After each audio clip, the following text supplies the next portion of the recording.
Much love. I'm Wayne Johnson with Doc and Queen Ministries. Got a message for you on today. It's going to be kind of short and quick. The Lord has been working on me. I didn't even think that I would be doing a message on this morning. See, the mosquitoes are out already. But nevertheless, we're going to get on with this word.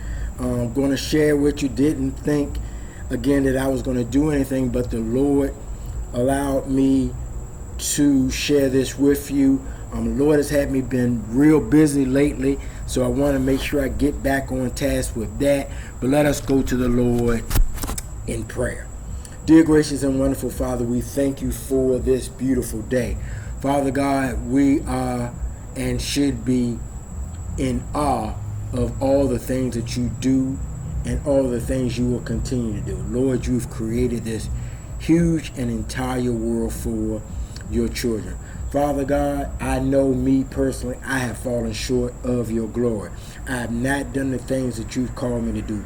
But Lord, I am coming to you, asking you to help me to do the very best, the things that you would have me to do, so I may be pleasing in your sight. Father God, I thank you for all you do. And in Jesus' name, amen. Hey, sun kind of hit this. Also, when you get a chance, go over to Coach Ford.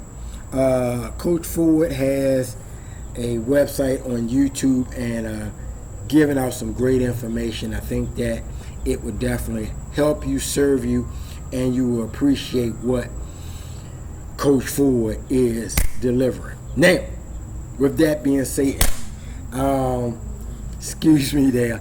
With that being said, I want to make sure that I come to you. I was in meditation and the Lord shared with me about Noah.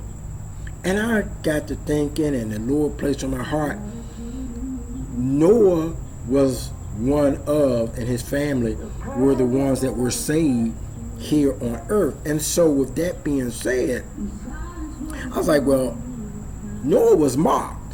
But as I studied it, there's nothing in scripture that says that Noah was mocked while he was building the boat, the ship.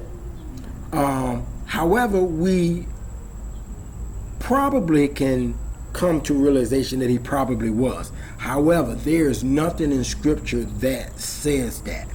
So I want to read some verses for you about that. And the reason why I think it's interesting, one, because God led me here. And the thing is, when God calls us to do something, we have to be obedient, even if it does not look like the right thing to do for the people who are out there.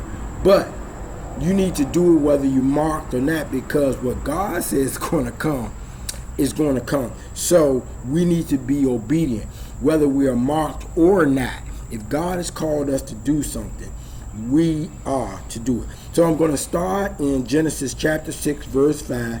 Going to probably read 5 through 8, and then 9 through 13. Well, actually, that is 5 through 13. So let us get to it. Genesis chapter 6, verse 5. The Lord saw that the people on the earth were very evil. He saw that they thought only about evil things all the time. The Lord was sorry that he had made people on the earth. He made him very sad in his heart. So the Lord said, I will destroy all the people I created on the earth. I will destroy every person and every animal and everything that crawls on the earth. I will destroy all the birds in the air, because I am sorry that I made them. But Noah pleased the Lord. This is the history of Noah's family. He was a good man all his life, and he always followed God. Noah had 3 sons, Shem, Ham, and Japheth. When God looked at the earth, he saw that people had ruined it. Violence was everywhere, and it had ruined the earth. It had ruined their life on earth. So God said to Noah, everyone has filled the earth with anger and violence, so I will destroy all living things. I will remove them from the earth. Now I'm going to take you to verse 7, verse 1, and then I'm going to read verse 7 of verse 7. Then the Lord said to Noah, I have seen that you are a good man, even among the evil people of this time. So gather your family, and all of you go into the boat. Verse 7. He and his family went into the boat to be saved from the flood. His wife and his sons and their wives were on the boat with him. What I'm sharing is this. Noah was a good man despite all the evil that was around him. So we must not be consumed with wrong or evil, even if it's all around us. We need to be following God no matter what, and allow God to find us as pleasing despite whatever circumstances may come before us. Now, with that being said, Noah did what God had called him to do, and God can still find something for you to do even in the midst of all wrong that is in our world. So we have to stay connected with Father God. Now, let us go to Hebrews. See what the New Testament had to say about Brother Noah. Hebrews chapter 11, verse 7. See, these mosquitoes are out here. Noah was warned by God about things that he could not yet see. Some of us may have had this feeling. But he had faith and respect for God. Let us have faith and respect for God. So he built a large boat to save his family. With his faith, Noah showed that the world was wrong. And he became one of those who are made right with God through faith.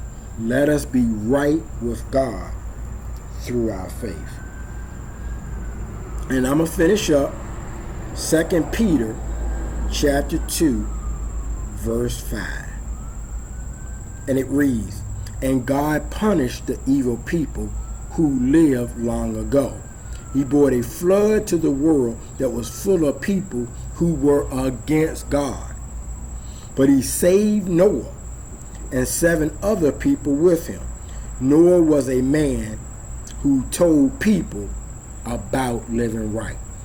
I want to be a person who tells people about living right. And I thank you, God, for the journey that you put me on. I thank you for one of the assignments and calling that you've given me. And I'm ready to get back working on it to make sure that I tell people what's right from Father God. Take care. God bless. Much love.